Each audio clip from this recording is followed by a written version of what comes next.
Things to do when moving to a new home. There's a couple different ways to look at this, and there are a few different important things that you have to really think about. If you're leaving your home and moving to a new place, be really specifically realistic about how long it's going to take you to do this. If you're under the gun, if you have a closing involved where new tenants are moving in, or somebody's buying your property, it's really important to be super specific about how long it's going to take to get your stuff out of there. I've seen it happen many a time where I've shown up with my clients to a walkthrough to a house, and there's still a lot of junk in there from the people that are selling the house. So it is certainly something that happens quite often. So that would be the first thing. On the flip side, if you're moving out of the place or if you're moving into the place, this is still something that applies, is to be really realistic about how long it's going to take you to get in there, into the spot. The other thing I would say is the utilities, your phone, your internet, your television. As if you have your gas and sewer bill, that kind of thing. If you have any of those type of things that need to be taken care of, make sure you give them plenty of time to do it.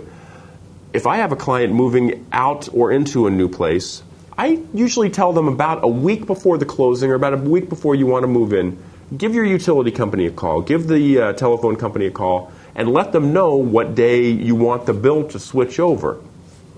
Most of the time, this is a computerized process, and they can do this to take place on a specific day so that you won't be charged for the person moving into your place or the person moving out.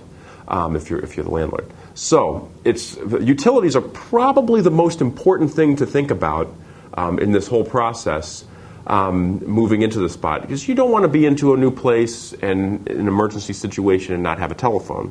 That's something that you really would like to avoid. Also, you don't want to move into a place in the middle of winter and not have heat. So it's something to really think about to make sure that everything. If you're on the town gas line or that kind of thing, to really think about making sure that you change that over very quickly. Beyond that, one other important thing would probably be if you're moving into an apartment complex or something of that sort. Sometimes, depending on where or what building you're moving into, they may or may not have an elevator situation that will work for you. You might need a utility elevator to use that, and that might be taken up by a company or somebody doing work on the building. So if you're moving into an apartment complex, definitely talk with the property manager and make sure that you will have access to everything you need to get into your new place.